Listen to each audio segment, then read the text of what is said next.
Yeah, it's cool. Bow ties are cool. Are you from another planet? Yeah. Hey guys, welcome back to Duffey Woodcraft. So this past spring, my wife and I went on our very first cruise up to Alaska for our 15th wedding anniversary, and it was incredible. We had a blast, and I have to say, one of the events that we did on the ship wasn't something I was expecting. We went to art auctions. We even bought a piece of art where a guy paints on wood. It was incredible. But we made fast friends with this gentleman here, Thiago, and he wears wooden bow ties. So today in the shop, I'm going to take inspiration from Thiago and make some wooden bow ties. So the first thing we're going to do is cut out this wave pattern that I created in VCarve Pro. Once that's cut out, we'll take it off of the CNC, fill it with epoxy, and then when it's hardened, we'll come back and cut out the bow ties. But while the epoxy is curing, what we'll do is cut out the second set of bow ties using our V-bit to create this paisley carve into the bow ties as well. So let's go ahead and back out to the CNC. First thing I did was mill up a 1/4-inch sheet of walnut. This is what we're going to use for the epoxy bow ties. Once the bit is zeroed out, I'll run the machine and it will go through and carve out everything. I'm using the Cadence Manufacturing 1/8-inch Jenny bit, so the slim Gen, and that will go through and do short work of all of these waves.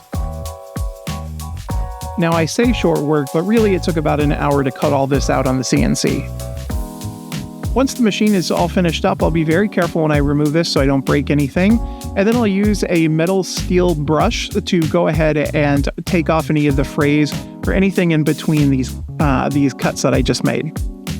I'm kind of being lazy here, and I didn't want to create a melamine mold for this project. So I'm just using some tuck tape to seal the bottom, and then I'll create a brim with the tape around the edge so that if there's any overflow, all of the epoxy will stay in, and then I'll just kind of tape this down to the piece that I'm using it to keep it flat. This week's video is sponsored by Wisebond Epoxy. I'm using their tabletop epoxy for this project. They are a phenomenal company, and I do highly recommend their products. I'm using their Poison Apple Wise Shift color pigment here. It's going to create a very vibrant color that's going to stick out against the dark walnut. And just in case, I'm going to mix up another little batch and just make some pearl inside of it, just in case I need to add a little bit extra. Because I used mica powder, I don't need this epoxy to be crystal clear, so I didn't run it through my vacuum chamber. I'm just going to spread it out across the whole workpiece here and then use my stir stick to spread it around.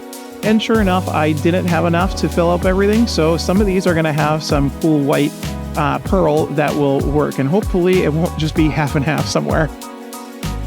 Then I'll use the blowtorch to go ahead and pop the bubbles. While the epoxy starts to cure, we'll go ahead and move on to the next set of bow ties. Using the Cadence Manufacturing Groovy Jenny, the V60, we'll go ahead and carve out the paisley design, and then back to the Slim Gen for the cutout of the bow ties. Once everything is cut, we'll wait overnight, and now the epoxy is cured, I'll run it through the drum sander to remove the excess. Now it's back over to the Nextwave HD520 Shark to cut out the bow ties. Once the machine's finished, I'll carefully take them off the machine and take it over to sanding, which means it's time for this week's Sanding Thoughts with Duffey Woodcraft. The bow tie, also known as the Dicky bow, originated in the 17th century due to Croatian mercenaries. During the 30 Years' War, they would wear scarves around their neck to hold the openings of their shirts closed. After the war, this was soon adopted by the upperclassmen French, known as the leader in fashion. It flourished throughout the 18th and 19th centuries, becoming the modern marvel that we know today. I have a new video series starting soon that I need your help with. It's called my Gumball series. Inside of each one of these machines is project ideas and project modifiers. For example, if I spin this, I get make keychains and use epoxy.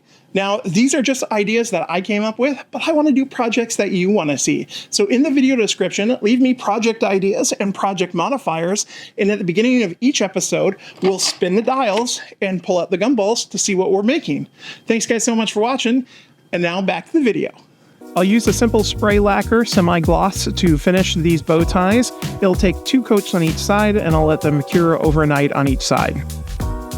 I picked up the elastic clips and ribbon off of Amazon, and what I'll do is use some hot glue to connect these all together. So first I'll cut the ribbon to size, I'll glue it onto the bow tie, wrap it around a couple of times, hot glue down the elastic band, wrap around a couple more times with some glue, and then finally the last bit of dab of glue on the back to hold it all together.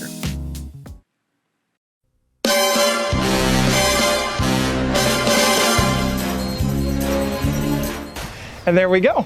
I'm ready to go for any occasion. These are great gifts for groomsmen or the groom, or just anybody, you know, who likes to look a little dapper. So let's talk about costs. For this batch of bow ties, I made 40 in all. So the wood for this was about $35. Epoxy equaled about $5. My consumables, such as sandpaper and finish, was $5. The elastic clips were $20 for 40 of them. Ribbon about $5 worth, so my total cost was just about $70. That brings the total cost per bow tie to $1.75. The CNC took about 3 hours, and I spent about 3.5 hours myself on this project. Well, I'm off to go have a perfect cocktail. Thanks so much for watching, guys. I have new videos coming out every 2 weeks, so I hope to see you soon. Bye-bye. What?